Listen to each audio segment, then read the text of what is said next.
Ma oma loengu keskendasin siis põhiliselt esimesele osale, kuidas hoonet üle vaadata ja võimalikke kahjustusi avastada ja hinnata. Selle juures ma hästi natukene puudutan ka kahjustusi endid ja kõige lõpus räägin natukene likvideerimise võimalustest. Aga see likvideerimine ja hoone renoveerimine on juba natukene siis järgmise lektori Marko Tedre teema, ehk siis, et kuidas siis hoone renoveerimist projekti ette valmistada ja seal siis ka neid kahjustuste likvideerimist ette näha.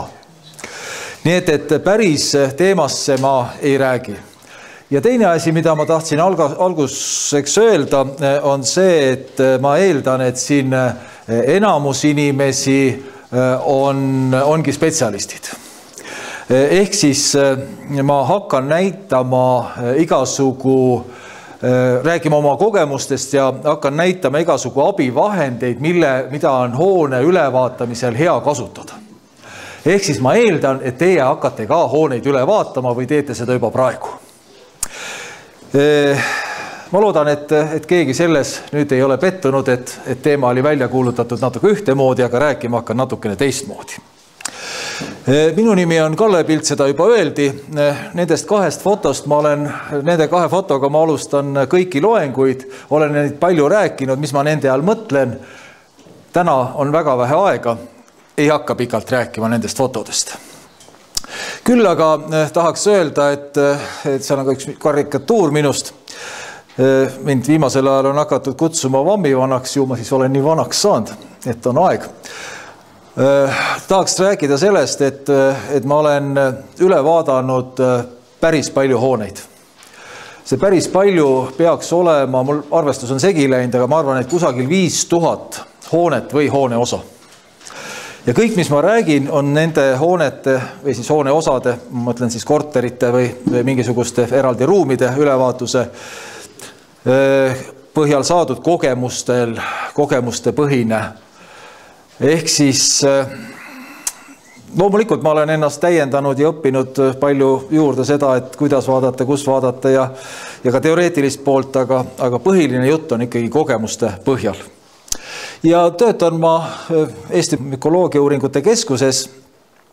Olen seal nii nõustaja, ülevaataja kui ka nõukogu liige ja teine ettevõte, mille alt ma töötan, Buleium osaühing, mis on asutatud 1999 ja on siis nüüd juba 24-aastane. Veel loen loenguid Viljandi Kultuuriakadeemias, seal on rahvuslik ehitus, väga hea õppekava. Mulle tõsiselt meeldib see õppekava ja mulle meeldib seal ka lugeda sellel lihtsal põhjusel, et seal ei õpetata mitte üksnes teoreetiliselt tudengeid, aga seal nad teevad asju ka praktiliselt oma enda käega. Mis on tegelikult tänapäeval üha vähemaks jääb seda, aga selles õppekavas nad tõesti õpivad ka palkide varamist ja põhimõtteliselt puidutöid ja kõike muud, neil on väga hea katsebaas. Nii et kui sealt on tulnud tudengid, siis paljud nendest on ikkagi väga heal tasemel spetsialistid. Ja nagu ma enne ütlesin, olen siis ka maamaja nõustaja, aga eks ma selle nõustamisega üha vähem tegelen, et üritan oma teadmisi ja asju nüüd edasi anda ja tasakesi kõrvale tõmmata aktiivsest tegevusest. Teadmiste edasiandmiseks olen kirjutanud ka ühe raamatu, mis on Majavammist puust ja punaseks. See on nüüd esimene raamat, millega ma rahule jäin. Ma olen veel mõned raamatud kirjutanud, aga nendega ma ei jäänud rahule. Aga sellega ma jäin rahule. See oli päris hea praktiline raamat, kuhu illustratsioonid tegigi Marko Teder, kes on järgmine lektor, või joonised täpsemalt tegi siis Marko Teder. Ja see on täiesti praktiline raamat. Ja kui ma seda raamatut tutvustasin ja turundasin, siis tuli mitmetelt lugejatelt ja ka kolleegidelt ettepanek, et võiks veel ühe raamatu kirjutada. Kui selles raamatus ma keskendusin selliste konstruktsiooniliste lahenduste peale ja kuidas nagu ehitada niimoodi, et seenkahjustusi sealhulgas majavammi ennetada, siis öeldi, et aga ehitusfüüsikat on selles raamatus liiga vähe. Ja ehitusfüüsikale tuginedes ma nüüd kirjutan hetkel teist raamatut, mille kaanefoto on juba olemas, mis on hallitusest puust ja punaseks. Ja see sobib ka hästi, sellepärast, et kui puitu lagundavad seened ja majavamm hakkavad rohkem arenema siis, kui on konstruktsioonilisi vigu tehtud. Ehitusfüüsika on ka seal oluline, aga just see võib-olla ei ole nii tähtis, kuivõrd just hallitusseente arengu puhul. Ja see raamat on nüüd praegult juba mustand on olemas. Esimesed kolleegid on selle mustandi juba ka läbi lugenud ja oma arvamusi ja parandusi sinna teinud ja kuskil novembris läheb ta keelekorrektuuri küljendusse ja siis veebruaris peaks tulema trükist veebruari lõpus. Nii mõlemad raamatud saab osta ka veebipoest, mis on seal üleval näidatud veebipoe aadress ehk siis veebipood.mycology.ee. Seda hallituse raamatut siis saab eeltellimust teha sellele. Ehk siis, kes on teinud eeltellimuse, siis nii nagu trükist tuleb, pannakse kohe teile, posti teel. Nii et selles raamatus ma keskendun ehitusfüüsikale ja ma proovin ka seal ehitusfüüsika suhteliselt keerulisi parameetreid puust ja punaseks selgeks teha, et iga inimene sellest aru saaks ja ma kirjutan igasugu valemeid lahti ja seletan ja miks nii on ja miks naa on. Päris loodan, et saab ka sama hea raamat kui see majavammi raamat. Eks näis. Nii, aga lähme tänase teema juurde. Ja teema on see, et kuidas siis ikkagi hoonet enne renoveerimisplaanide tegemist üle vaadata. Millal on kõige parem hoonet üle vaadata? Siis, kui hoone on tavakasutuses. Siis, kui hoonet kasutatakse nii igapäevaselt ja kõik parameetrid on sellised, nagu on igapäevaselt olema peaksid. Siis on kõige rohkem informatsiooni. Saab kõige rohkem informatsiooni. Nii nagu hoone on seisnud pikka aega kasutuseta ja siis tuleb ka teda üle vaadata, aga siis need ülevaatamise tuleb hoopis teise nurga all teda vaadata. Või siis näiteks kõige hullem on hoonet üle vaadata siis, kui hoone on ehituse käigus. Juba on midagi lahti võetud, midagi ära lõhutud ja siis kutsutakse tule vaata üle, hakkame nüüd projekti tegema. Siis on kõige keerulisem. Sellepärast, et need ehitusfüüsikalised parameetrid, mida seal vaadata tahaks, need kõik on muutunud. Õhu suhteline niiskus on muutunud, õhuvahetus on muutunud, konstruktsioonide, materjalide niiskussisaldused on muutunud, kõik on muutunud. Ja siis tuleb mõelda, et miks üks või teine näitaja selline on ja ütleme, et on päris keeruline. Nii et soovitan hakata, kui inimene soovib teie käest hoone ülevaatust renoveerimisprojekti tegemiseks või siis hakata oma hoonet üle vaatama, siis soovitan seda teha siis, kui hoone on tavakasutuses. Kõige rohkem tuleb informatsiooni. Ja esimene ülevaatuse, ma kõigepealt alustan väljastpoolt, tavaliselt ma alustan hoonet alati väljastpoolt. Ma isegi lähen, kui mul keegi kutsub üle vaatama, siis ma lähen natuke varem. Ma lähen pool tundi või 15-20 minutit varem ja vaatan tasakesi hoonet juba väljaspoolt ära, et mul oleks juba mingisugune aimdus selle hoone kohta olemas. Nii et alati soovitan hakata väljastpoolt üle vaatama. Ja kõige tüüpilisem ülevaatamise meetod on siis visuaalsel vaatlusel. Nüüd on see sama, mis seal öeldi juba, et konstruktsioonide avamine on väga hea, väga informatiivne, aga konstruktsioonide avamisega on see probleem, et kui selle ülevaatuse ja hoone renoveerimise vahele jääb väga pikk vaheaeg, siis see konstruktsioonide avamine võib osutuda hoopis karuteeneks.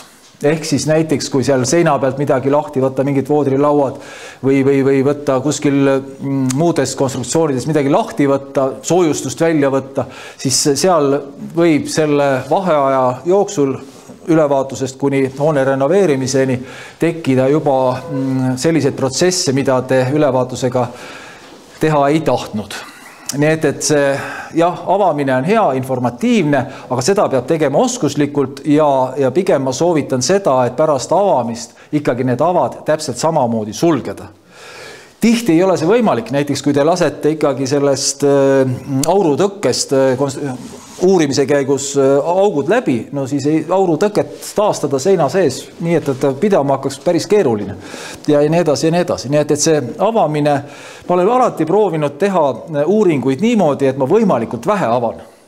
Sellepärast, et jah, kunagi ei tea, millal see hoone ükskord ka renoveeritud saab. Aga jah, visuaalne vaatlus, selle põhjal tuleb, ma ütleks, et 80% informatsiooni ja mida rohkem kogemusi on vaatajal, seda parem või rohkem informatsiooni. Ja selle vaatamise juures ma või loengutes olen kasutanud siin enamasti ühte sellist supilinna maja. Ma loodan, et seal omanikud ei pahanda. See foto on tehtud, ma ei tea, kui kaua aega tagasi, äkki on see hoone juba ära renoveeritud, ma ei ole vaadanudki. Aga olen kasutanud seda maja sellepärast, et siin on väga palju iseloomulikke tunnuseid, mida väljast vaadata. Milline hoone puudus on kõige raskemini renoveerimisel likvideeritav? Tegelikult kõige suurem puudus on see, kui pinnas on kasvanud, kui vundament on madal või on jäänud madalaks. Võib-olla kunagi sellel hoonel oli vundament hästi kõrge ja nüüd on ta hästi madal. See on kõige keerulisem ja kõige raskemini likvideeritav puudus hoonel üldse. Kui see hoone asub kusagil, ma ei tea, maapiirkonnas üksiku taluna keset põlde, kus harjakõrgus midagi ei ole ette antud, seal on võimalik teda tõsta, aga see tõstmine on ka äärmiselt keeruline ja problemaatiline. Nii et tõesti, kui hoonel on täpselt selline vundament, nagu siin näha on, praktiliselt teda ei olegi maa sees, siis see on kõige raskemini lahendatav probleem hoonel üldse. Aga kui seda hoonet nüüd veel vaadata, mis siin veel näha on? Üks teine raskesti lahendatav probleem. Erinevad omanikud ilmselt. Ja ma ütlen nii, et see ei ole ehituslik probleem, aga see on väga tõsine probleem. Ja ütleme nii, et üks omanik tahab, ma arvan, siin on 4 omanikku vähemalt. Üks omanik tahab teha, teine ei taha teha ja siis see on ka probleem, aga see ei ole ehituslik. Mina lähtun ainult ehituslikest küsimustest. Kuidas? Ei, ära jaksas. Ja see on hästi tihti, seda ma soovitan alati vaadata, siin on näha, et tegelikult on üks asi, et see vesi tuleb otse siia vundamendi kõrvale ja teine asi on see, et eks need veetorud siin on siin hiljuti pandud, ehk siis siin on näha, et tegelikult siin just selle poole peal on kõik see voodrilaud hele. Ehk siis siin on näha, et siin vesi on jooksnud kõrvalt mööda, aga see ei ole üks hästi oluline ja väga problemaatiline asi on siin veel, mis teeb renoveerimise, hoone renoveerimise keeruliseks. Täpselt, tulemüür. Tulemüür. See tulemüür on, mõnedel hoonetel on niimoodi, et tulemüür ongi hoone seina osa. Ja teistel hoonetel on niimoodi, et on tulemüür, siis on väikene õhuvahe ja siis on see palksein või puitsein veel eraldi. Selle soojustamine ja korda tegemine on äärmiselt keeruline. Ja mis seal veel on oluline see, et väga paljudes kohtades on see tulemüür muutunud ka varisemisohtlikuks. Eriti seal samas Tartus supilinnas, kus on kõik supilinna majad on natukene jõe poole kaldu ja seal need tulemüürid hakkavad ka sinna jõe poole kaldu minema. Ja mul kursavend tegi ühte ehitusjärelevalvet, kus oligi niimoodi, et see tulemüür hakkaski ehituse käigus alla tulema ja oli tõsine probleem. Ja teine probleem on tulemüüri soojustamisega. No kuidas sa sihukest asja soojustad? Eks ole üks asi, et ei tohigi soojustada. Või kui seda teha, siis seda saab teha ainult siis tulekindlate materjalidega ja see on äärmiselt keeruline. Nii et see on selline tõsine probleem. Järgmine tõsine probleem, mida tuleb vaadata ja mõelda, on hoone, kuidas ta nüüd öelda, vertikaalsus. Ehk siis enamasti kipuvad hooned siis kas kuhugi poole ikkagi vajuma. Ja selle jaoks on üks hästi hea abivahend, see on nüüd väikene see abivahend, on ka suuremaid, on laser. Ehk siis see on nüüd aparaat, kus on siis, mis näitab ka nurka ja on võimalik vaadata sellega kiiresti ära, et kas et on enam-vähem loodis või ei ole. Loomulikult need lasermõõdikud on need, mis nagu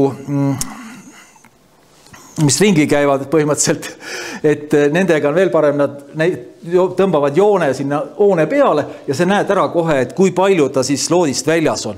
Ja selliseid mõõdikuid ilmselgelt soovitan kasutada just enne renoveerimist, et väljaspoolt, et näha ära, kui palju see hoone kuhugi poole kaldu on. Ja sellega soovitakse ära vaadata nii alumise piirijoone ehk siis selle vundamendi vajumise kui ka üleval katuse harja juures, et kui palju seal on vajumisi olnud. On olnud juhuseid, kus on hooned ka trapetsikujuliselt vajunud siis enamasti mingisuguste kahjustuste põhjal või kahjustuste pärast ükskõik kumba pidi. Ehk siis et see oleks nagu oluline üle vaadata väljaspoolt. Ja siis loomulikult igasugused materjalide irdumised, nagu siingi on näha, voodrilaud on lahti, eks ole, selle koha peal tuleks palke eraldi kontrollida. Siin on siis tennid, mis katusest läbi tulevad. Nende koha pealt ma soovitan alati kontrollida katuseid ja ka seina tenni poolset osa. Jälle näete, siin on juba tenni ümber on selline heledad värv on nagu maha kulunud. Korstnad, korstnaümbrused, hoone ja tulemüüri ühenduskoht. Kõiki neid on vaja põhjalikumalt kontrollida. Ja loomulikult kõik, mis on hoonel olemas või on puudu, eks siin on kunagi olnud varikatus, on näha, seda enam nüüd ei ole, võib-olla, nagu öeldi, sademevysüsteemid ja nii edasi. Et see visuaalsel vaatlusel on kõik väga siukene, on lihtne teha ja hea teha, aga veel kord kogemused mängivad seal palju rolli. Ja mida ma soovitan visuaalse vaatluse juures teha, on siis fotosid teha. Fotod on head ka ajaloo mõttes, eks ole, et see hoone, tolleaegne ajalugu on ilusti jäädvustatud, aga fotod on head ka selleks, et siis täpselt ära kirjeldada. No näed, klõps ja kogu teie saalis viibijate ilmed on hetkega jäädvustatud, eks ole. Te jäädvustate fotografeerimisega selle hoone selle hetke seisundi. Ja võib-olla seal aastate või aastakümnete pärast, eks ole, on seda väga hea vaadata. Nüüd fotografeerimise juures on üks puudus, on see, et enamasti selle tavaaparaadiga ja tavaobjektiiviga saab jäädvustada ainult üldvaateid. Aga ma olen aastanud, et väga kasulik fotografeerimise juures on selline asi, teate, mis asi see on? Selfie stick, eks ole. Aga teate, kui hea sellega on näiteks kontrollida hoonete põranda aluseid läbi tuulutusavade. Läheb see sama aparaat, telefonil on ju välk olemas, läheb see sama stick sinna sisse ja mul on siin, ta on nüüd mul siia juhtme külge pandud, on eraldi, on ühendatud aparaadiga, ma vajutan nupu peale ja teeb klõps pildi. Ja ma näen seda, mis seal hoone all toimub. Ja just väljast poolt on sellega äärmiselt hea vaadata. Ja teine asi, mis sellel on, näiteks siin mõned päevad tagasi käisin kanalisatsiooni püstakut vaatamas, no ei lähe pea sisse, eks aparaat ka ei lähe sisse. Aga selle pistad sinna sisse, vajutad tõks ära olemas. Katusel, kus katuse konstruktsioonid on, kus katus on, ütleme see terav nurk, mis seal katuse all tekib, no ei saa sinna juurde kuidagi. Jälle samamoodi pistad selle sealt sisse, eks ole, selle hästi pikaks, pistad sisse, klõps ja on olemas. Nii et jah, turistikas, kõik õige, aga tegelikult väga hea kasutusega aparaat. Ja ma olen seda kasutanud nüüd mingi 2-3 aastat juba ja ma olen saanud sellega, ütleme, juurde sellistesse kohtadesse, kus muidu ei saa. No loomulikult on olemas ka paremaid need on need endoskoobid ja poreskoobid. Poreskoopi ma täna kaasa ei võtnud, aga need on siis sellised kaamerad, mis on kusagil otsas. Aga uskuge mitte selle endoskoopide, kus on see juhe või see, mille otsas kaamera on selline painduv ja saab igale poole keerata.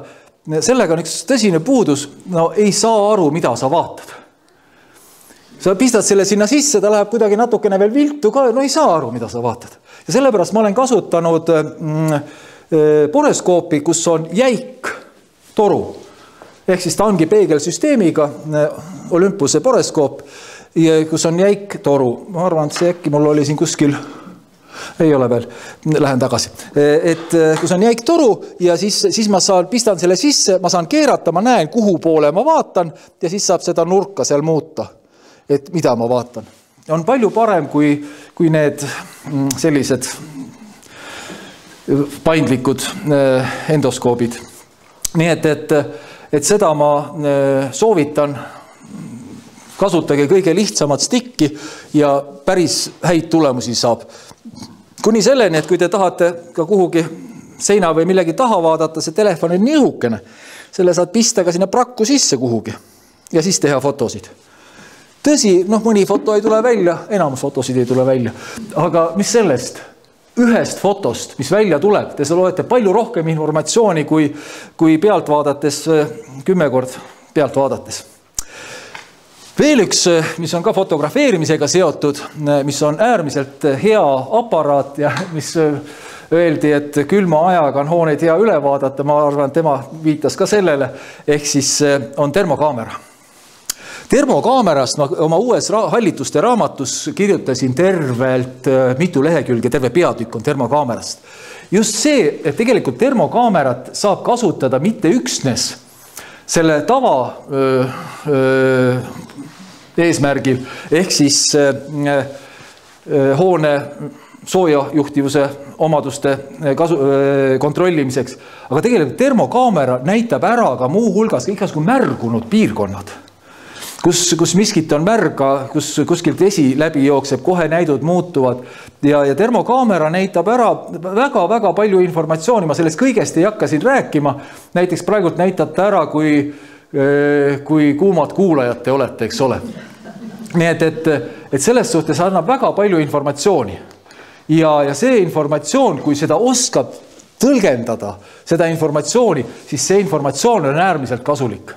Tõsi, termokaamerat saab kasutada siis, kui on olemas temperatuuride vahed. Siis, kui sisetemperatuur ja välistemperatuur on oluliselt erinevad. Siin mõned ütlevad 10 kraadi, mõned ütlevad 20 kraadi. See on nii ja naa. Vahepeal õnnestub mingid informatsiooni välja lugeda ka siis, kui on 10 kraadi erinevusi, aga jah, tõesti, niisugune 15-20 kraadi sise- ja välistemperatuuride erinevus on, siis hakkab rohkem informatsiooni tulema. Kas võib küsida? Jah. Kui seda termokaamerat kasutada puuküttega majas, siis mis hetkel on seda mõistlik teha, kas siis, kui on kuidagi ahjud köetud või kütmata? Pärast ahjude kütmist kusagil 2-3 tundi. Siis, kui see soojus on laiali levinud ja on juba ka isegi võib-olla natuke rohkem, isegi 4-5 tundi. Kui soojus on laiali levinud ja on ka konstruktsioonides, ütleme, hakanud läbi minema konstruktsioonidest. Et siis on kõige ideaalsem. Selle ülesande mõte siis on see, et näha, kust kohast see soojus nagu kõige rohkem välja. Täpselt, kust kohast soojalekked on, eks ole. Ta näitab väga hästi ära ka õhulekkeid. Sellepärast, et õhuga koos konvektsiooni meetodil läheb ka sealt sooja need läbi. Näitab ära, nagu ma ütlesin, märgumise kohad. Näitab ära tegelikult, mida ma sellega kontrollin. Kontrollin seda, et kas on tegemist püstpalgi või rõhtpalgiga näiteks. Kui seest poolt vaadata, näeb kohe ära, palgijooned on niipidi või on hoopis mingisugused kolmandad. Nii et sellega väga palju informatsiooni annab ja suhteliselt vähe kasutatakse teda. Kasutatakse ainult siis hoonete tõesti selle soojuslike omaduste uurimiseks, aga näiteks ma olen kõigile soovitanud, enne kui hoonet üldse renoveerima hakata, kui plaani tegema hakkad, esimene asi on talvel käia ikkagi korralikult kogu hoone termokaameraga üle ja analüüsida hästi põhjalikult selle tulemusi. Äärmiselt hea aparaat, äärmiselt kasutuskõlblik aparaat ja kui teil endal seda ei ole, siis alati saab seda tellida.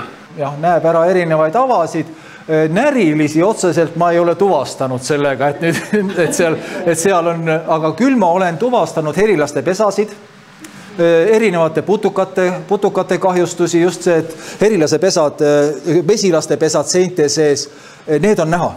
seal on kohe hoopis soojem keskkond ja nad joonistuvad väga ilusti välja. Ja noh, ütleme selliseid asju saab, aga noh, närilised liiguvad nii kiiresti, et ehk ma ei suuda neid siis sinna peale jäädvustada. Nii et jah, veel kord, väga hea aparaat ja soovitan soojalt seda kasutada ja rohkem kasutada, mitte üksnes selle termoauditi tegemise jaoks. Ja siin on üks foto ka, eks ole, kus on näha, kusjuures sellel fotol ega ma ei arva, et see siin soojajuhtivus suurem on. Siin on suure tõenäosusega kütetakse rohkem või köetakse rohkem seda ruumi. Ehk ruum on soojem, et ma arvan, et ta on enam-vähem ühesuguse soojusega kogu see sein.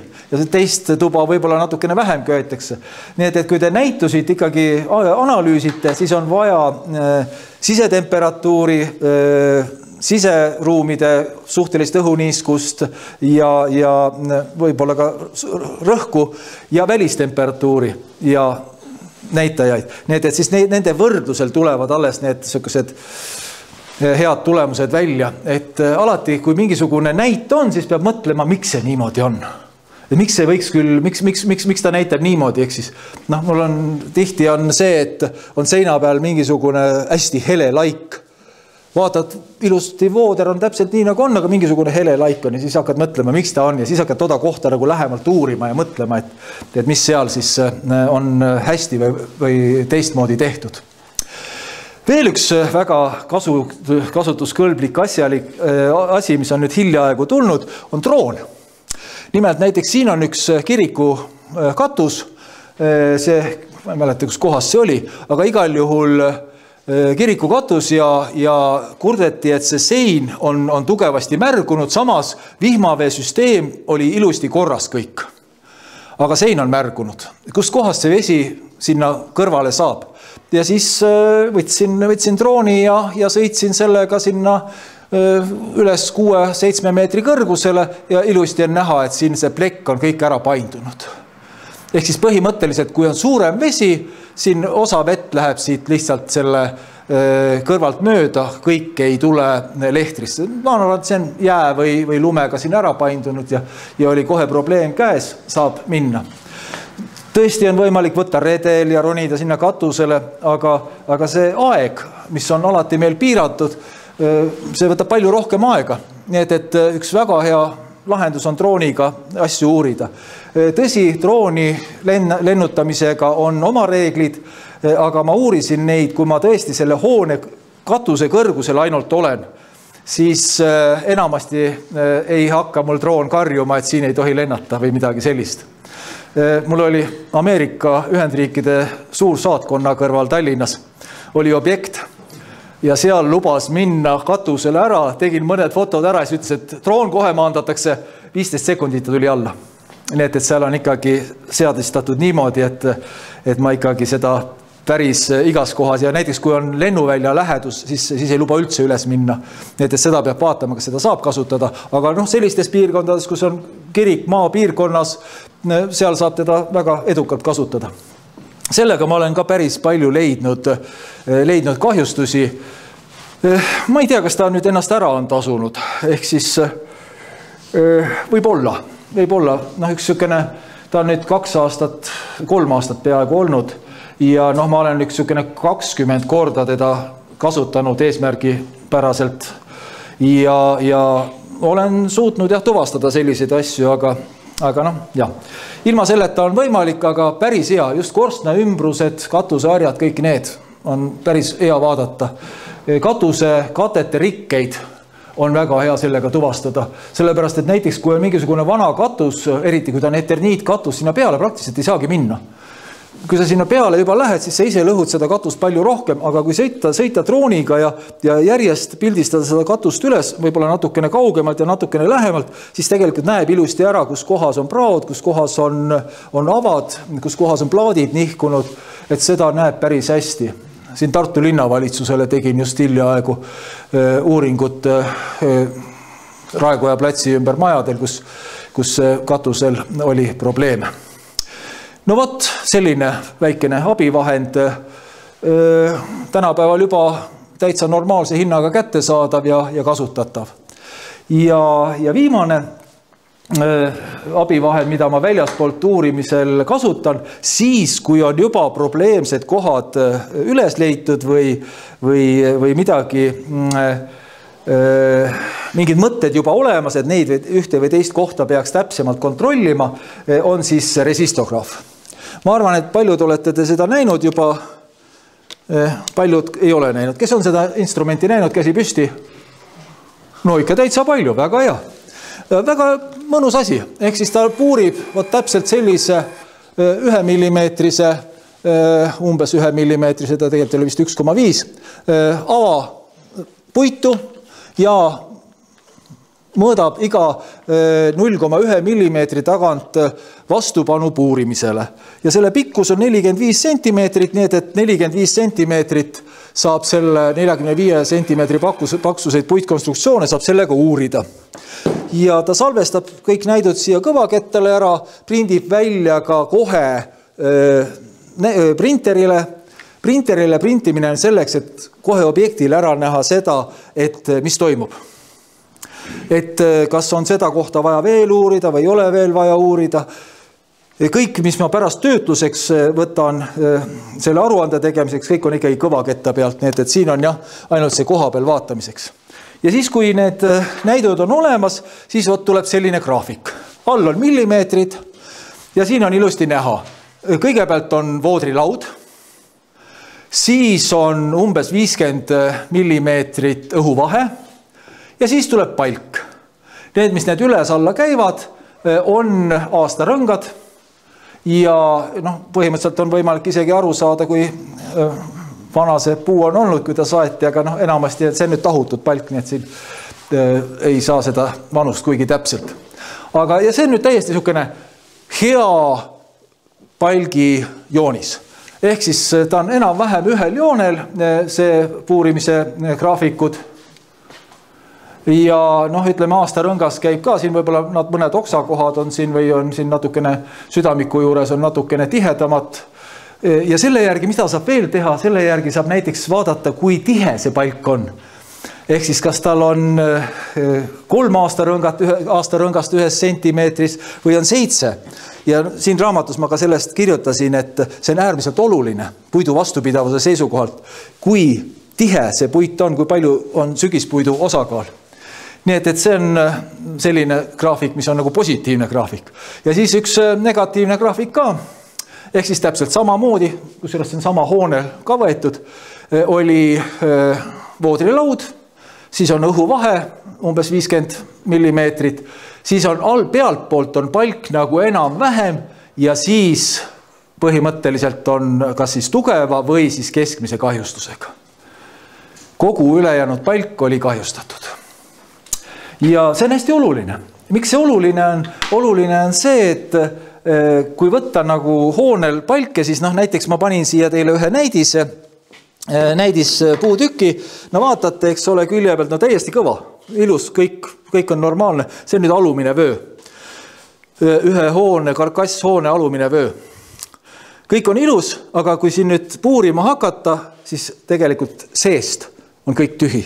Ja seda juhtub hästi tihti, et just alumine vöö ei ole kahjustatud mitte pinna pealt, aga on kahjustatud siit seest. Sellepärast, et kui pinna peal on veel see selline tuulduvad olud ja siit niiskus saab välja aurustuda, siis siin keskel on see koht, kus niiskus jääb pikaks ajaks ja kus hakkavad tekkima siis seenkahjustused. Siin nüüd konkreetselt on siis pruunmädanikku tekitavate seente kahjustus ja see põhimõtteliselt selline element tuleks juba ikkagi välja vahetada, kus on juba, siin on peaaegu pool elemendist on kahjustatud. Nii et kui ma hoonet uurin resistograafiga, siis alumist vööd ma puurin praktiliselt kõikidel hoonetel ja suhteliselt tihedalt seal poolemeetriste või meetrise sammuga, et näha, millises seisus on alumine vöö. Kui see graafik läheb niimoodi aeglaselt alla ja aeglaselt üle, siis on pigem kahjustus. Aga kui ta läheb niimoodi, et ta nagu katkeb ära, tuleb järsult alla, siis on kas ava, lõhe või on mingisugune või on varakoht, eks ole. Varakohad enamasti joonistuvad välja, seal on ilusti näha, et seal läheb järsult alla ja tuleb järsult üles. Ja sellega saab uurida ka igasuguse tappe. Nii et kui on mingisugune tapp, eks ole, lased, siis on kohe ära näha need tapi ühenduskohad ja näha, mis on seal keele seisukord ja mis on nagu ümberringi seisukord. See aparaat on päris kallis aparaat. Ta siin kipub peaaegu 10 000 maksab, aga kui teil seda aparaati ei ole, siis seda sama asja saab teha puidupuuriga. Võtta peen, mitte väga jäme, ma arvan, et kuuene puidupuur, pikk. Neid on kusjuures raske leida, seepärast, et nad lähevad väga kiiresti katki. Aga ja võtta puurida sellega ja vaadata, mis sealt välja tuleb. Kui see puru, mis sealt välja tuleb, on ikkagi selline laast, on näha kohe, et ta selline keerab nagu laastukujune ilusti välja, siis on kõik normaalne. Aga siis, kui sealt hakkab välja tulema sellist, põhimõtteliselt sellist puru nagu siin laua peal on, eks ole, mis on pruun ja selline juba nagu pulberjas, siis on probleeme. Ja selle sama puuriga te võite samamoodi puurida sealt lauast läbi ja palgist läbi. Tõsi küll, seal kipub see, et see puru kipub sinna laua ja palgi vahele kukkuma. Et südamikupuurid on selles suhtes paremad. Ehk siis südamikupuur on see, et kus puurid augu välja ja siis see kõik, mis seal sees on, jääb siia alles.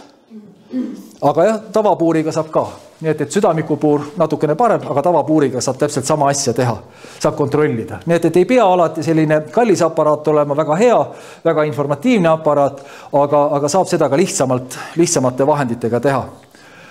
Hästi paljud torgivad puitu noaga, naaskliga, kruvikeerajaga ja igasugu muude asjadega. Selles suhtes ma olen natukene skeptiline. Näiteks ma olen tähele pannud, kui võtta nuga ja torgatada prakku sisse, siis ta läheb pidemini sisse. Aga siis puit on kahjustatud? Ei, kindlasti mitte. See prao koha pealt kiud lihtsalt on laiali ja tema tugevus on praktiliselt sama. Aga kui keegi tahab noaga kontrollida, siis suruge ristikiudu sisse, mitte pikikiudu. Ja kui ristikiudu noa ikkagi pidemini sisse surutavad, siis võib olla probleem. Ja siis võib juba suur probleem olla. Aga jah, see ja kruvikeerajaga on samamoodi, sa ei saa nagu aru, mis seal sees on. Sa torkata sisse küll, aga tõesti juhtus kuhugi sukesse, kas vara kohta või juhtus mingisuguse lõhe kohta. No ei saa aru, mis seal sees toimub. Nii et see ei pruugi olla nii informatiivne kui puuri, eriti südamikupuuri või siis veel parem resistograafiga. Kuidas need putukad või need söövad palki? Ja putuka kahjustus joonistub päris ilusti välja. Putuka kahjustused enamasti on selline palgi pealmine kiht, 2-3 sentimeetrit, aga on ka kogu olnud, kus on kogu palgi ristlõike ulatuses. Ja joonistub välja sellega, et aastarõngaste asemel tekib selline suhteliselt kas päris madalale langenud graafik või siis suhteliselt järskude katkestustega graafik. Palju järskusid katkestusi. Ehk siis näiteks, kui on majasiku käigud on sellised sentimeetri või pool sentimeetri jämedused, siis seal on kohe näha, kuidas niimoodi kukub alla, kukub üles. Nüüd vaatame seespoolt. Seespoolt täpselt samamoodi visuaalne ülevaatus, ega seespooltki midagi muud ei ole, et kui ikka hoonesse sisse minna, siis kõigepealt peaks silmad lahti ringi vaatama. Ja loomulikult hoonel, kus kohas kõige rohkem probleeme on, mida tuleks vaadata, on üldiselt kelder ja pööning, mida tuleks alati hästi palju uurida, kui kelder on. Kui keldrit ei ole, siis hoone alune või esimese korruse põrandad. Ja teine asi, mida tuleb hästi põhjalikult uurida, on niiskete ruumide piirkonnad ja ümbrused. Et need on tõesti sellised kohad, mida tasub rohkem aega pühendada ja põhjalikumalt vaadata. Ja samamoodi võib konstruktsioone avada, võib mitte avada. Tõsi küll, seespoolt on avamine vähem riskantne kui väljaspoolt. Ja seespoolt ma isegi aeg-ajalt soovitan avada, sellepärast, et juhtub niimoodi, et võib olla ikkagi täiesti ilus tapetseeritud pind. Ja kui sealt see tapeet natukenegi ära võtta, siis on näha, mis seal taga kõik on. 10 kultuurikihti pluss lagunenud krohv, pluss hallitusseened ja kõiksugu muud asjad. Ja kusjuures kindlasti väga vanad ajalehed ja väga huvitav. See avamine on alati hästi huvitav, kusjuures, mida sealt alt kõik leiab. Me võtsime ühte põrandat lahti ja selle põranda all leidsime pudeli kirjaga, kes soo põrmandu vallale võtta mola. ja sinna olid nimed alla pandud. Nii et igasugu huvitavaid asju leiab sealt. Vot. Nii et jah, see avamine on nii ja naa, on soovitatav, seespoolt pigem positiivne. Aga mida alati tuleb vaadata, silmad lahti, igasugused materjalide tumenemised ja igasugused sellised laigud. Need näitavad seda, et selles kohas on probleem. Ja alati tuleb mõelda seda, et kust kohast või mis on selle probleemi tekitanud. No siin ei ole küsimust. Ma arvan, et isegi väikse haridusega ja vähe kogenud spetsialist ütleb ära, et see on veeleke. Aga tihti on ka niimoodi, et näiteks mis mul on olnud, on umbes samasugune laik ja ei ole, seal ei ole võimalik veeleke. Ei ole mitte midagi võimalik. Ja siis tuli välja seda, et seal peal oli kimalaste või herilaste pesa ja sealt tilkus kogu aeg seda nestet. Ja umbes samasugune laik tekib. Nii et igasugu asju alati tuleb välja selgitada see, et mis on selle laigu põhjustanud. Või siis, see on nüüd niisugune väga halb juhus. Et kui te näete ikkagi sellist punakas pruuni tolmu, siis ilmselgelt on tegemist majavammiga. Ja siin sellise tolmu hulga puhul peavad kuskil olema väga suured viljakehad. Et kui juba kõik esemed ja riiulid ja kõik on sellise tolmuga kaetud, siis kuskil peab olema viljakehad ja kuskil peab väga suur kahjustus olema.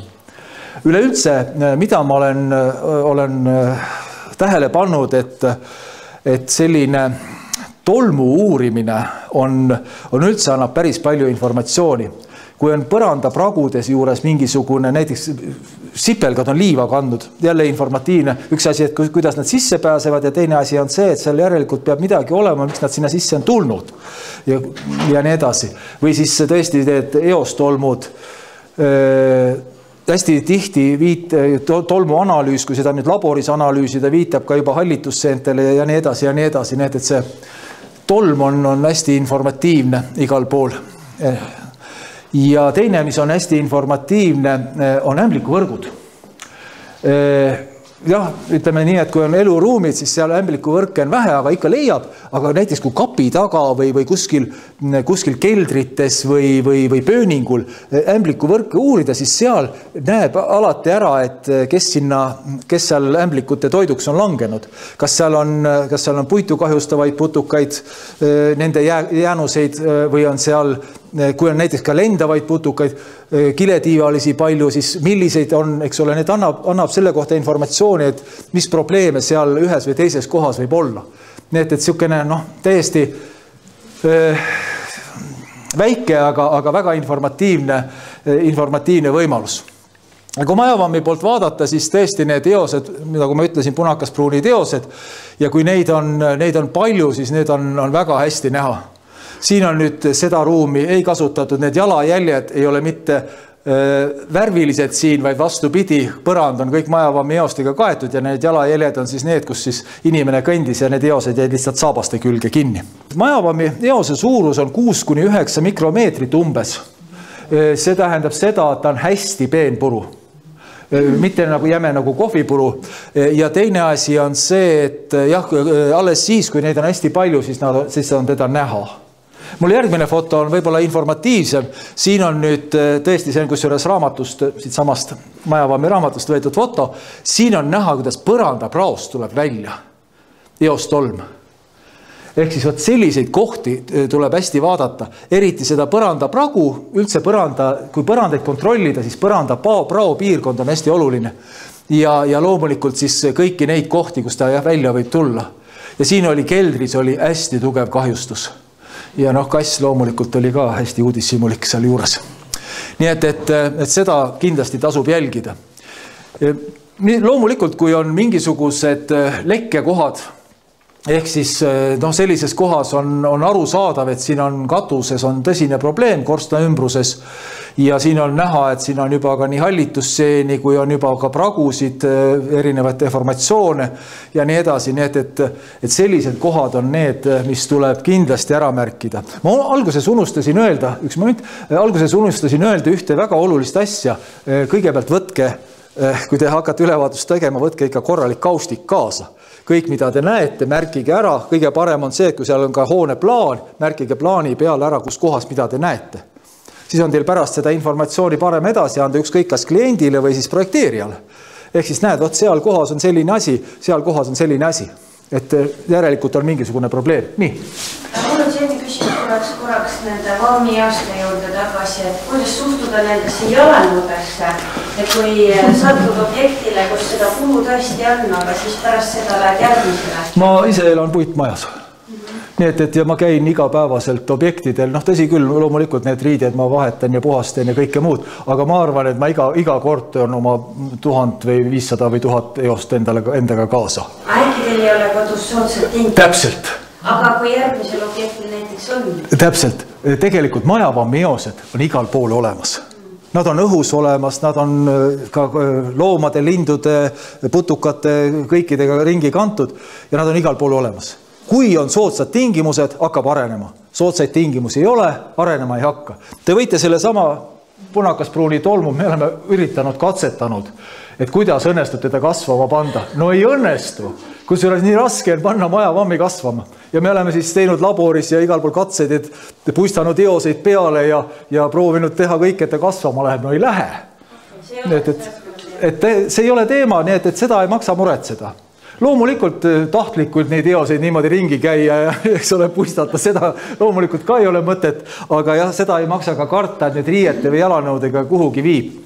Ainukene võimalus majavammi levitamiseks on see, kui võtta seeneniidustikuga puutükikene, panna see teise värske puidu peale ja panna sinna mingi kile peale veel. Niimoodi saab kasvama panna, nii õnnestub kõige paremini, aga ärge järgi prooviga. Nii, aga jah, sellistes kohtades, eks ole, siin ilmselgelt on katuses on leke ja siin järelikult selles kohas tahab see katus kindlasti ka renoveerimist saada. Võib kasutada vanu palke, aga ma soovitan need vanad palgid siis üle kuumutada. Ehk siis lasta seal kas kuskil kuivatist läbi, eks ole, või siis kas või käsitsi lasta, meil endal on mikrolainer töötlus, lasta sellega üle, ehk siis lihtsalt, et ta seeneniidistik selle ära hävitada enne ja ka putukavastsed. Seepärast putukavastsed on teine täpselt samamoodi probleem, mida ehk on ühest hoonest teise vana palgiga võimalik isegi rohkem viia kui seent. Nii et jah, aga jah, see kuumutamine reeglina, kui lasta see palk kogu ristlõike ulatuses kuskil 60-70 kraadi peale, siis on väga väike tõenäosus, et seal midagi sellist alles jääb, mis on arenemisvõimeline. Eosele küll, jah, eosele tahab natuke rohkem kuuma, aga eosed on nii või teisiti igal pool olemas. Vot selline. Ja siis on mul veel üks niisugune huvitav foto, mida on suhteliselt tihti ette tulnud. Ma Allitusseente raamatusse panin ka ühe teise foto, kus oli sein ja seina peal all oli niisugune rant, kus pabertapeet peal ja niisugune tugev tume rant, ehk siis kus kapilaartõusuga tuli vett nii palju üles. Siin on täpselt samamoodi, siin on kaks võimalust sellel korstnal. Üks võimalus on see, et korstna ja alla, korstna ja selle alusvundamendi vahel ei ole pandud hüdroisolatsiooni. Ehk siis on kapilaartõusuga vesi üles tulnud ja kandnud need on soolalaigud seal, kandnud need sinna üles. Või siis teine võimalus on see, et on tõesti sisse sadanud vesi ja siis on valgunud laiali. Et mõlemad on reaalsed, palju reaalsem on ikkagi see, et ta on alt tulnud, kui sisse sadanud. Et sellistel puhkudel tegelikult seal midagi hullu ei ole, jälle tuleb lihtsalt mõelda, mida nüüd teha selleks, et seda likvideerida. Sinna alla hüdroisolatsiooni panna on praktiliselt võimatu. Siis tuleb ikkagi päris palju lõhkuda. Me kunagi uurisime, oli niisugune metallplaat, mida siis võdistati sinna alla niimoodi hüdroisolatsiooniks, aga jäi pooleli sellepärast, et see kahju, mis sellest võib tikkida, on suurem kui see kasu. Nii et jah, selline võimalus. Ja siis visuaalsel vaatlemisel neid soolakahjustusi, see on nüüd puhas soolakahjustus. Siin ei ole seente ega mitte eluga mitte midagi tegemist. See on hästi suurelt tehtud foto.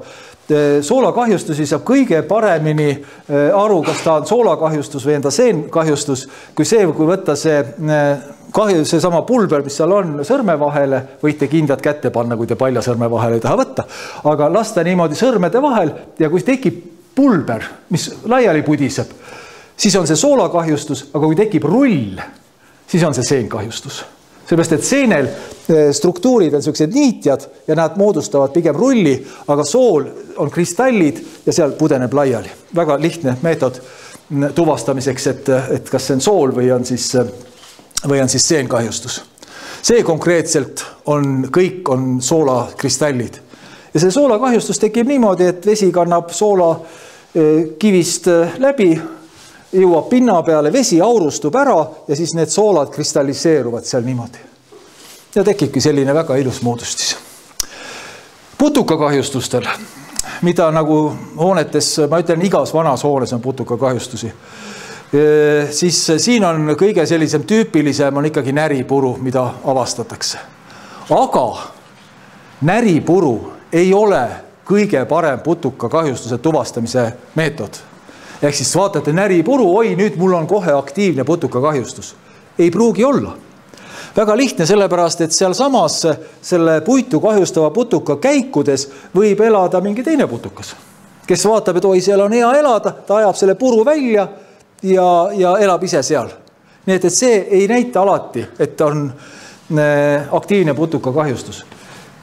Seda, et on aktiivne putukakahjustus, näitab kõige paremini värskelt näritud lennuavad. Ja kuidas neid ära tunneb, kas nad on värskelt näritud või vanad, tunneb ära selle järgi, et kui seda nüüd tugeva valgusega vaadata, ma alguses unustasin öelda, et mul on sellised väga head valgustid veel, eks ole. Ehk siis, ja sellega, kui ma vaatan, siis ma vaatan põhimõtteliselt seinapinda niimoodi, et ma näen täpselt ära, et mis kõik avad on ja millised nad on, eks ole. Ja siis, ja kui vaadata seda ava, siis kui ta on selline hele ja äsja näritud, siis võib olla ta värske ja kui ta on tume, näha, et sees on, kõik on tume, siis pigem on ta selline vana. Ja üldise vaatamise jaoks on mul võimsam prožektor ka veel, ma nüüd silma ei lase, aga tõesti selline, mis on hästi selline kaasaskantav ja hästi tugeva valgusega. Et valgus alati on vaatamise juures väga oluline. Sellepärast, kus kohas kahjustused on, ega kahjustused ei ole kuskil avatud seinapinna peal, enamasti nad on kuskil seal nurgas ja pimedas ja varjus. Et siis alati see valgus on vaja see, millega vaadata. Nii et jah, näripuru on oluline, aga mitte kõige olulisem. Nagu ma enne ütlesin, ämblikuvõrgud ja uurida ämblikuvõrkudes, mis putukad seal elavad, see on ka väga oluline ja annab palju informatsiooni. Putukakahjustused üldiselt, kui mööbli tooneseb, siis on väga aeglased kahjustused. Ja tihti ma ütlen kliendile, et kui ta suudab seda taluda, et selline näripuru kuskilt välja tuleb, siis võib ta rahulikult hoones edasi elada, et see hoone ei kuku kokku. Siin Elo just rääkis enne väga huvitava jutu, kus inimene ütles, et kas ma tohin seal hoones üldse magada, et äkki see hoone kukub mulle kaela, eks ole. Ei, sellist asja ei juhtu, see putukakahjustus on väga aeglane. Ütleme niimoodi, et ikkagi 10 aastat või isegi rohkem selleks, et seal hoonele tekiks mingisugused kahjustused. Ja nagu ma ütlesin, putukas kahjustab enamasti seda pealmist kihti, maltspuidu kihti. Siis on ka muud majavammi ja seenkahjustuste tunnused, mida on väga selgelt näha, on siis, kui lauapraod suurenevad ja kui lauapind muutub selliseks ebaühtlaseks. Kui on sellised lauged, need pigem on kulumisest, aga kui on sellised järsud lained tekivad, siis see viitab ilmselgelt sellele, et siin nurgas on seenkahjustus all. Et selliseid kohti tuleb vaadata ja sellistele kohtadele tuleb vajadusel ka tähelepanu pöörata. Ka sellised, eks ole, kui on lakitud või heledad lauad ja tekivad pruunid laigud peale. See näitab samamoodi, et seal all on seenkahjustus. Kui te vaatate lakitud põrandat, mis on natuke vanem ja naelte ümber on sellised väiksed pruunid laigud, see on ka tegelikult seenkahjustus. Aga see ei ole nii ohtlik, et seal peaks midagi ette võtma. Aga just naelte ümber, kus tekib vee kondenseerumine, seal on tihti näha sellised pruunid laigud. Või siis kolmas võimalus on selline, kus keldri lakke tekivad või ka kuskile mujale tekivad sellised piiritletud veepiisad. See konkreetselt näitas seda, et siin keldri lae peal oli tugev majavammi kahjustus. Aga loomulikult, kui on juba selline vaatepilt, siis siin ei ole üldse enam küsimusi. Siin on näha, et põrand on juba täiesti lagunenud, siit astub põrandast läbi, viljakehad igal pool väljas ja ütleme niimoodi, et siin ei ole üldse küsimustki, et siin on majavammi kahjustus. See on keldri korrusel see sama kahjustus. Nii et jah, selliseid asju tuleks jälgida. Igal pool see esimese korruse põrand on alati selline kõige suurema riskiga, eriti siis, kui keldrit all ei ole, seda tuleks nagu hästi põhjalikult vaadata. Ja loomulikult tuleb vaadata ka seda, et kui põrandaid vaadata, et millised on praod põranda ääres. Ehk siis antud juhul on näha, et liistu ja põranda vahele on tekkinud päris oluline pragu. See näitab seda, et see põrand on juba vajunud, on mingisugused probleemid.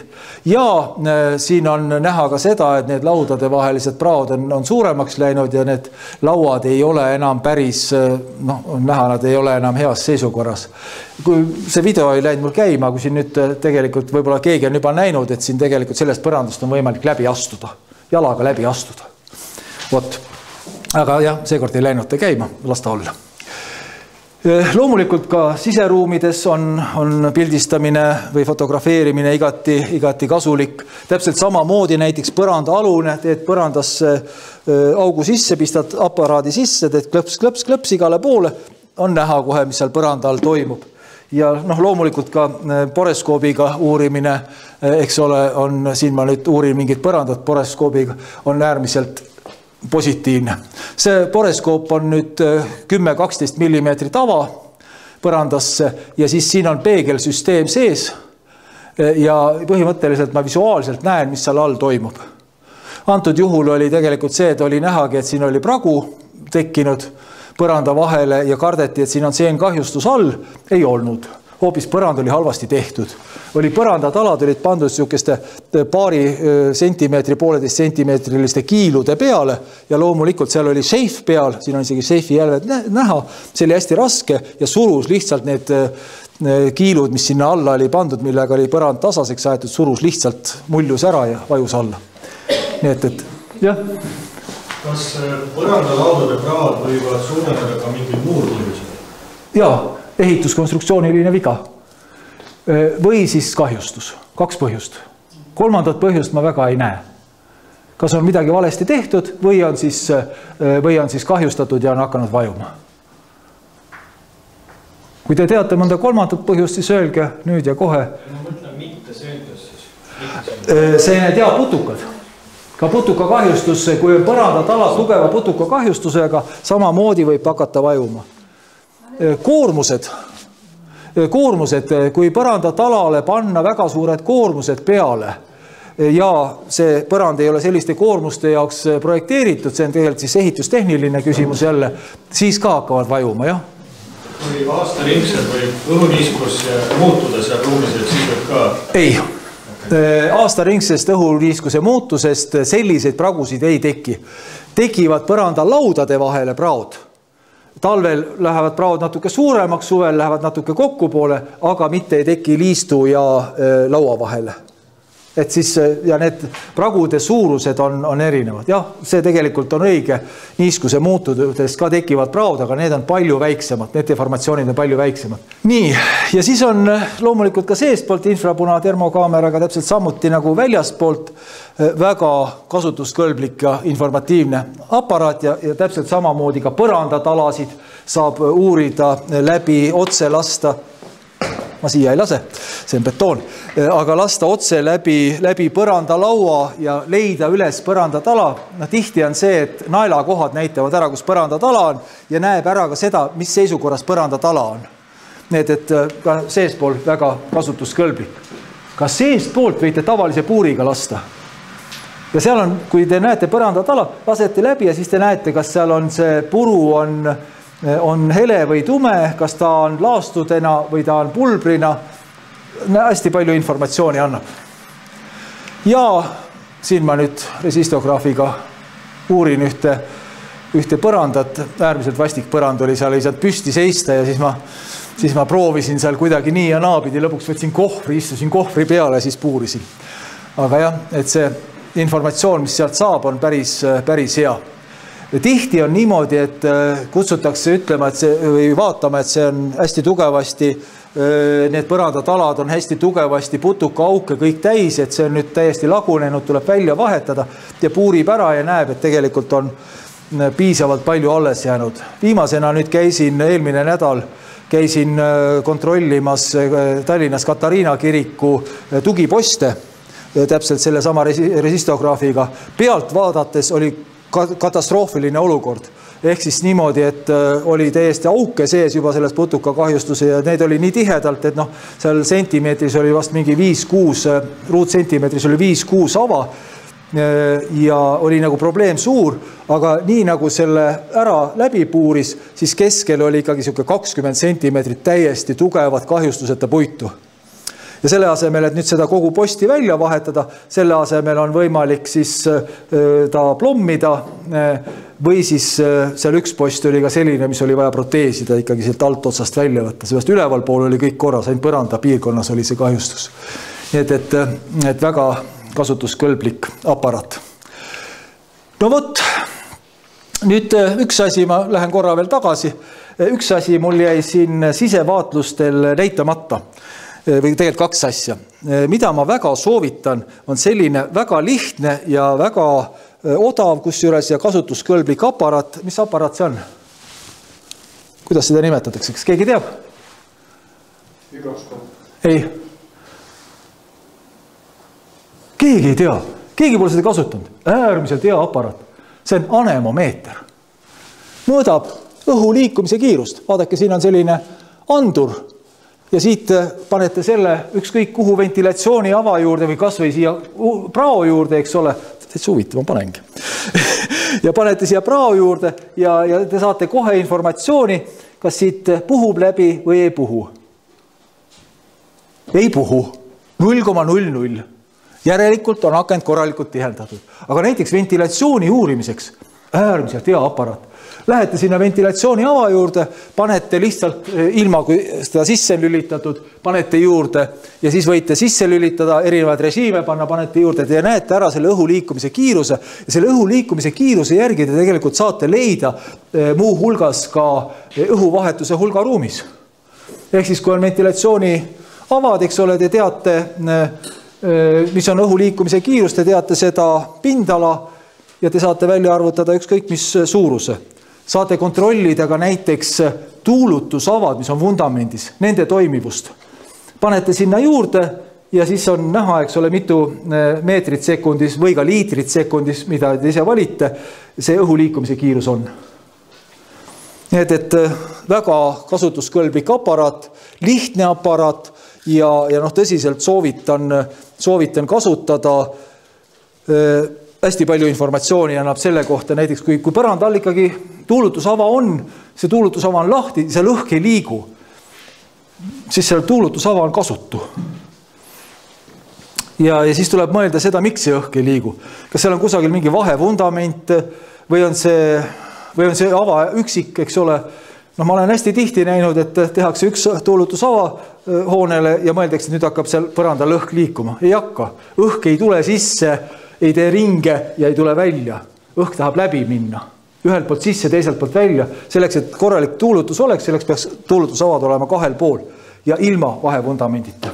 Kas selle ristaga on katluse tuulutus ilmu võetud? Jah, Tallinnas Uus-Elamu rajoonis oli probleem, et katusalune hallitas.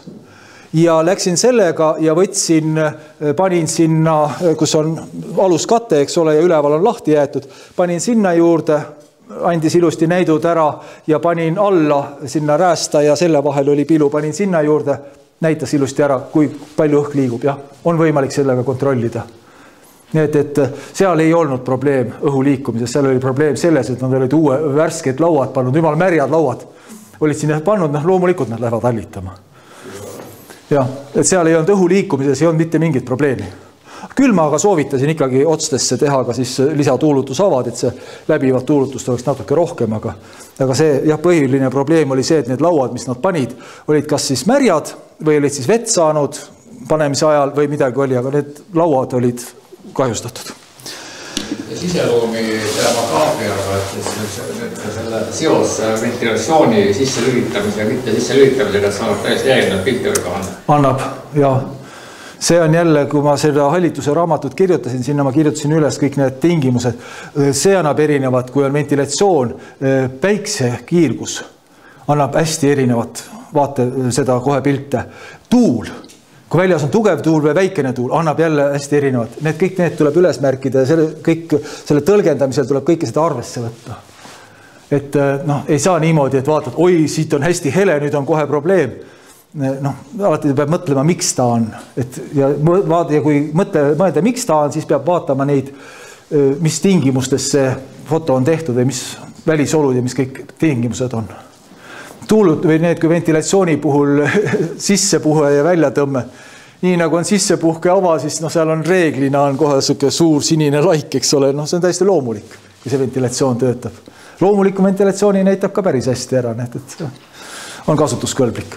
Ja siis veel üks aparaat, mida ma väga soovitan, mida kasutatakse, aga kasutatakse teistsugusel kujul, on hygromeeter. Ehk siis see on nüüd puiduniiskuse sisaldatuse mõõtja ja miks ma just seda soovitan sellise haamermeetodiga on see, et siin saab need ogad sügavale puitu sisse lüüa.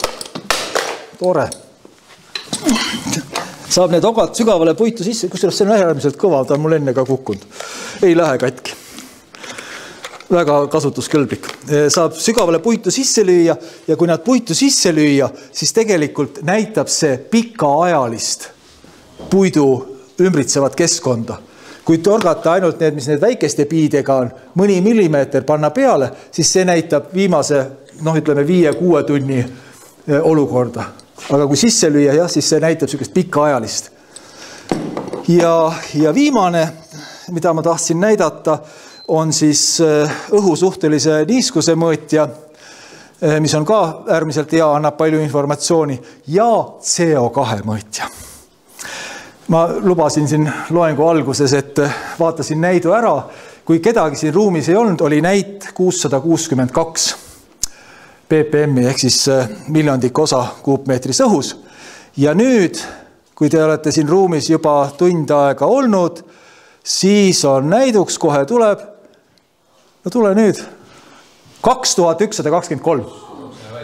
Kes ütles, et siin on CO2-ga ventilatsioon?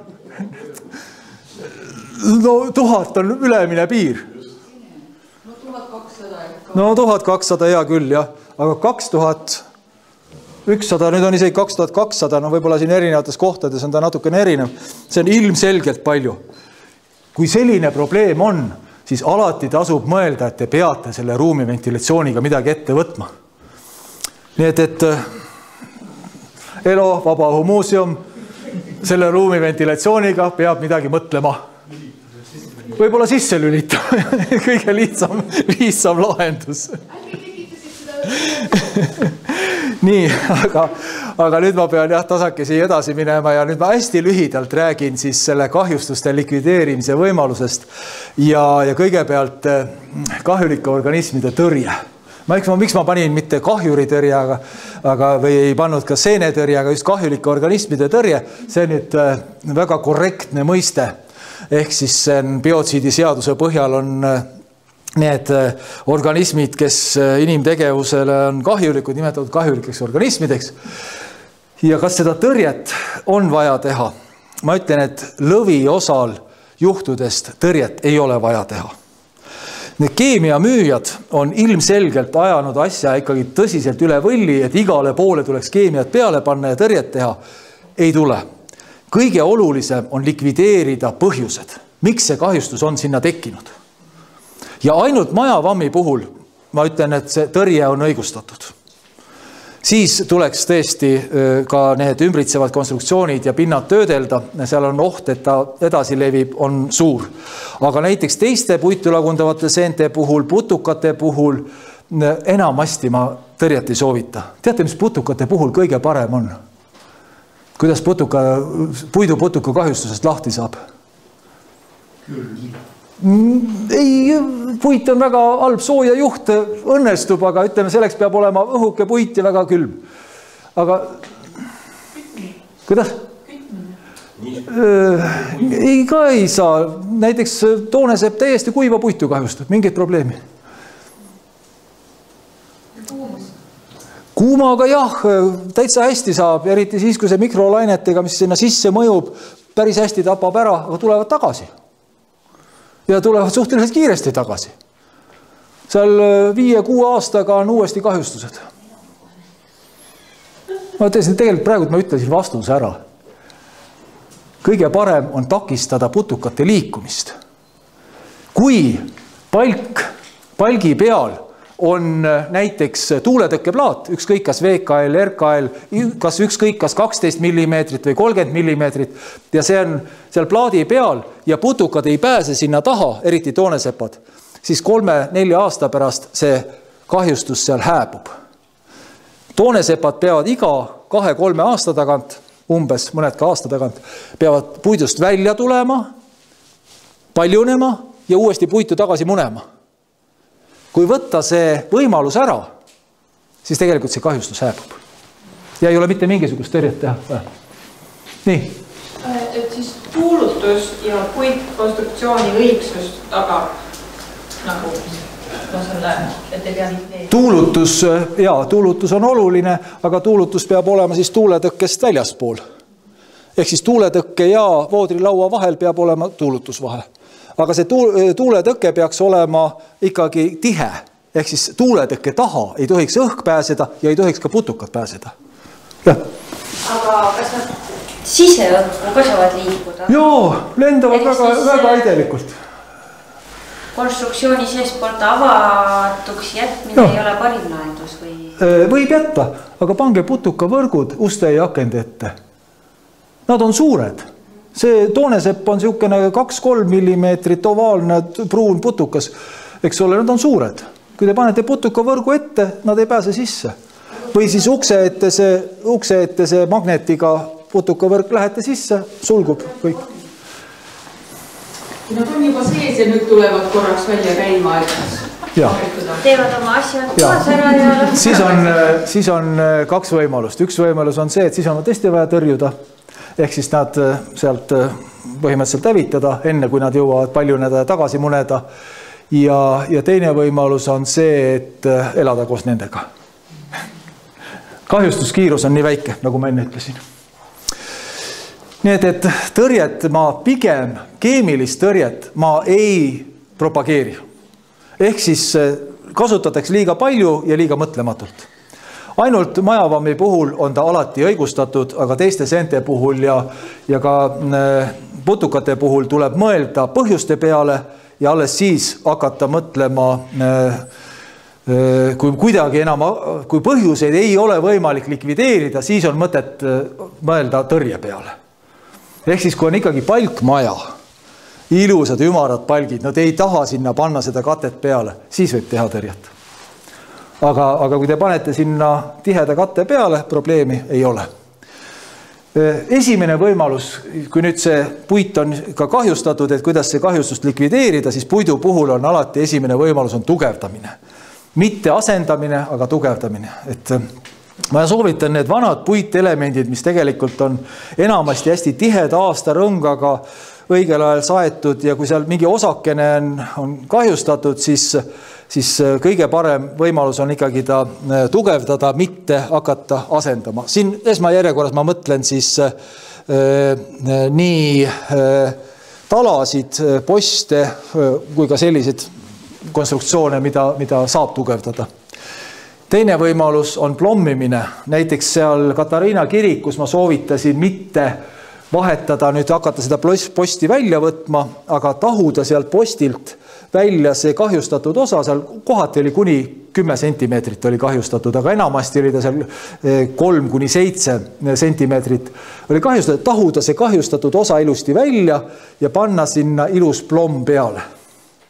Ehk siis seal kõige olulisem oli see, et kuna see oli post, eks ole, postil on koormus on ülevalt alla, siis kõige olulisem on see, et plommi ja vanaosa ühenduskoht peab olema, ristikiudu peab olema hästi tihe ja alt äärest peab olema hästi tihe.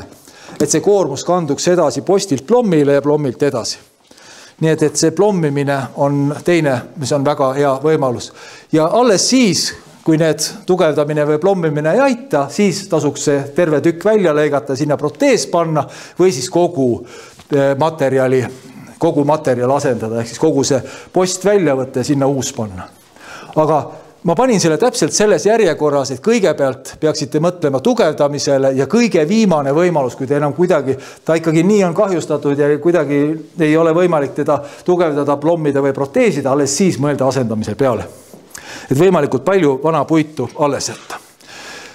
No võt, ja siis lõppu panin ka sellised punktid, mida ma nüüd ei hakka väga kommenteerima ja ette lugema, aga panin sellised punktid, millal siis probleem seenkahjustusega tekib.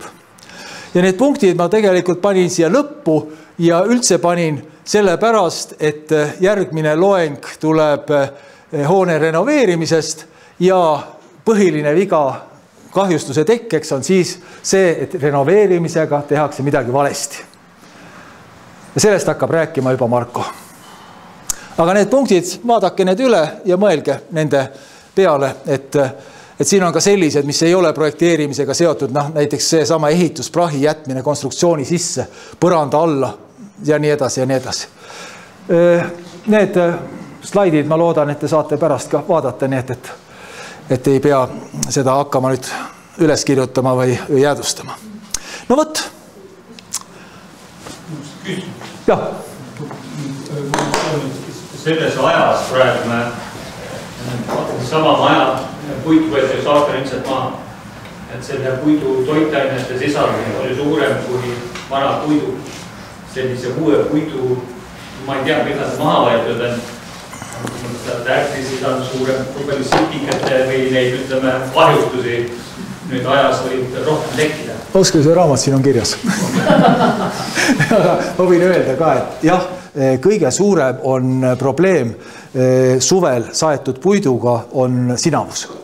Ehk siis tegelikult, kui on soe ja puit on märg, sinavusseened hakkavad seal väga kiiresti arenema. Ja kui sinavusseened arenevad, sinavusseened pehmendavad puidu struktuuri sellega, et nad seeneniit läheb otse läbi puidurakkude. Ta muutub poorsemaks. Ja kui puit on poorsem, siis putukad ja mõnel puhul ka teised seened tahavad teda rohkem. Kui teda töödeldakse, ütleme, seal kusagil kuivaadki lastakse, sinaseent ei jõua tekkida suvisel palgil näiteks. Jah. Et sama puit, kas ta on vastuvõtlikum kõigile kahjustustele? Seda ei ole tõendatud. Ehk siis, et ei ole ühtegi uuringut leidnud, et see oleks kuidagi moodi tõendatud. Ainukene see protsess on läbi selle sinavusseente, mis on ka tõendatud. Aga jah, seda, et kas nüüd puitu kahjustavad putukad, seda puitu rohkem söövad või vähem, seda ei ole ühtegi uuringut näinud. Kes TTÜ-ga on seotud, see on uuringu võimalus. On see samas, et sinaseen sinavusseen. Sinavus sööbki seen, mille meeldib puidu suurem täpnis sisaldus. Mõtlem toitainete sisaldus. Talvisel palgil teda nii tekib. Ei, tal on oluline just niiskuse sisaldus ja temperatuur, mida talvel ei ole. Temperatuur on see kõige suurem, mis ta tahab ikkagi arenemiseks seal 20 kraadi, pluss 20 kraadi, talvel seda temperatuuri ei ole. Ja kui ta võtta talvel metsast ja kas siis tagada, staabeldada ära ja loomulik kuivamine või viia kuivatisse, siis sinavust ei teki. Kui ta kiiresti ära kuivab. Nii. Jah. Selline, võib-olla natuke laiem küsimus, et mis on selline hea aeg, ütleme, nende olemasoleva olukorra uurimise ja siis reaalselt renoveerimise või rekonstrueerimistöödeni jõudmisel. Et ütleme, et kui täna näiteks teha väga põhjalikud uuringud, et mis seal majas toimub, aga reaalselt töödeni jõuda 5 või 10 aasta pärast, siis on selge, et see olukord on vahepeal nagu selle vastuseks on üks väga ilus ingliskeelne lühend, ASAP. As soon as possible. Ehk siis, aga ütleme 2 aastat, 2+ aastat, eriti siis, kui konstruktsioone lahti võtta, võib üle 2 aasta siis hakkavad tingimused muutuma. Ehk siis 5 aastat on juba, tegelikult ma isegi 5 aasta puhul olen soovitanud uut uuringut. Aga jah, 2 aastat on selline, kus 2 aasta jooksul saab, siis ei ole. Aga veel kord see ingliskeelne ASAP on kõige parem. Mis oleks hea aeg renoveerimise või rekonstrueerimistööde alustamiseks? Märts-aprill, kui on kõik ära planeeritud. Ehk siis võimalikult niimoodi, et sügise ja talve peale jääb võimalikult vähe töid. Sügisperiood on kõige halvem periood hoonete renoveerimiseks. Käisin jälle umbes nädal aega tagasi ühes hoones. Ta ei olnud küll renoveeritav hoone, ta oli ehitatav hoone ja seal oli niimoodi, et katusefermide saabumine hilines ja see puitkonstruktsioonid kõik olid kogu ristlõike ulatuses, niiskuse sisaldus oli 34–38%. Ja nad plaanisid selle sügisel veel soojustada ja kinni panna. Ma ütlesin, et ärge tehke seda. Jätke see kevadeni lahti, kuivatage, laske see puidul kuivada või kuivatage ära ja siis soojustage ja pange aurutõkke peale. Kui see sügisel kinni panna, seal on kahjustuste tekke oht on väga suur. Võimalus, et seal kahjustused tekivad, on väga suur. Nii et kõige parem on plaani, hakake pidama eelmine aasta, tehke kõik projektid, mõelge kõik läbi, see jälle kuidas läbi mõelda on siin raamatus kirjas, ostke see raamat ja mõelge kõik läbi, eks ole, tehke kõik valmis ja siis leppige ehitajaga ka kokku, et märtsist, aprillist tulevad peale ja siis alustage. Ja siis on teil pikk kuiv periood, kuni sügiseni te saate väga palju asju ära teha. Ja kui ei jõua, siis jätke seisma, ärge sügisel tehkegi midagi ja minge talvel edasi. Või see järgmine aasta edasi, pärast talve. Kas puidu kahjustused võivad mõjutada ka näiteks OSB-plaati? Jah, seened mõjutavad, oluliselt mõjutavad.